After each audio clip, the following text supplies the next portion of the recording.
પંચમહાલમાં રાત્રિ દરમિયાન ગોધરા શહેર, ગોગંબા, હાલોલ સહિતના વિસ્તારમાં કમોસમી વરસાદ. માવઠાના કારણે દિવેલા, કેરી સહિતના પાકોને નુકસાનની ભીતિથી ખેડૂતો ચિંતિત. ભારે પવનના કારણે રસ્તા પર અનેક જગ્યાએ વૃક્ષોની ડાળીઓ તૂટી વાહન ચાલકો અટવાયા. હિમાચલ પ્રદેશના શિમલામાં વાતાવરણ પલટાયું. કેટલાક વિસ્તારમાં કમોસમી વરસાદ. વાતાવરણમાં પલટાથી તાપમાનમાં ઘટાડો. વાતાવરણ ઠંડુગાર. રાજધાનીમાં મેઘરાજાની એન્ટ્રી. દિલ્હીના અનેક ભાગોમાં વરસાદી ઝાપટા. ઇન્ડિયા ગેટ સહિત વિસ્તારમાં વરસાદ. ગરમીથી રાહત પણ મુસાફરોને હાલાકી. નોઈડાના સેક્ટર 116માં મેઘરાજાનું આગમન. ધોધમાર વરસાદી રસ્તાઓ ભીંજાયા. રહેણાંક વિસ્તારોમાં વાતાવરણ ખુશનુમા. વરસાદને પગલે ઓફિસ જનારા મુસાફરોને હાલાકી પડી. લખનૌમાં મેઘરાજાની તોફાની બેટિંગ. ધોધમાર વરસાદથી અનેક વિસ્તારો પાણી. અનેક વિસ્તારમાં ધૂળની ડમરી, ગાજવીજ સાથે વરસાદ તૂટી પડ્યો. ભારે વરસાદને પગલે જનજીવન પ્રભાવિત. ઉત્તર પ્રદેશના મોરાદાબાદમાં મેઘરાજાની એન્ટ્રી.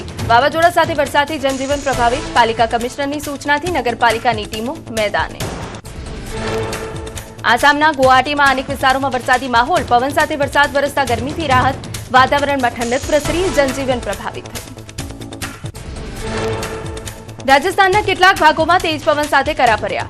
ધૌલપુરમાં ભારે પવન સાથે વરસાદથી ખેતીમાં ભારે નુકસાન. કરા પડતા ખેતરમાં નમી ગયા ઊભા છોડ. ભર ઉનાળે માવઠાને પગલે ખેડૂતોની હાલત કફોડ.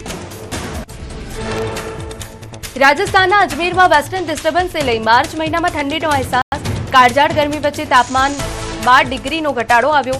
અચાનક બદલાયેલા વાતાવરણના કારણે રોગચાળાની ભીતિ. રાજ્યમાં અનેક જગ્યાએ હજુ પણ વરસાદી માહોલ અને કરા પડવાની આગાહી. રાજસ્થાનના ઝુંઝુનુમાં કમોસમી વરસાદનો કહેર. ગ્રામીણ વિસ્તારોના ખેતરો પાણીમાં ગરકાવ. રાયડો, ઘઉં અને ચણાના તૈયાર પાકને જોખમ. જગતનું તાત ચિંતિત. રાજસ્થાનના દૌસામાં વાતાવરણમાં પલટો. મોડી રાત્રે ગાજવીજ સાથે કમોસમી વરસાદ. વરસાદને લઈ ખેડૂતોનો તૈયાર રવિ પાક પલળી જતા ભારે નુકસાન. અચાનક થયેલા માવઠાના કારણે ખેડૂતોમાં ચિંતા. તમિલનાડુમાં ભર ઉનાળે વાતાવરણમાં પલટો. અનેક જિલ્લાઓમાં મેઘરાજાએ કહેર મચાવ્યો. સતત વરસાદના કારણે મદુરાઈના અનેક રસ્તાઓ પર પાણી ભરાયા. રસ્તાઓ પર પાણી ભરાતા વાહન ચાલકો, રાહદારીઓ ભારે મુશ્કેલીમાં મુકાયા. બેવડી ઋતુની અસર લોકોના સ્વાસ્થ્ય પર જોવા મળી. અમદાવાદ સોલા સિવિલ હોસ્પિટલમાં એક સપ્તાહમાં 14,210 ઓપીડી નોંધાઈ. ડેન્ગ્યુના 127 સેમ્પલ લેવાયા. શરદી, ઉધરસ, તાવના કેસમાં વધારો થયો. અમદાવાદ સોલા સિવિલમાં રહસ્યમય જંતુનો આતંક.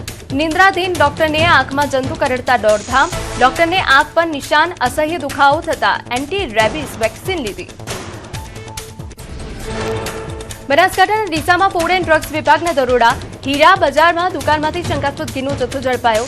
6,14,995 રૂપિયાનું 929 લીટર ઘીનો જથ્થો સીઝ કરાયો.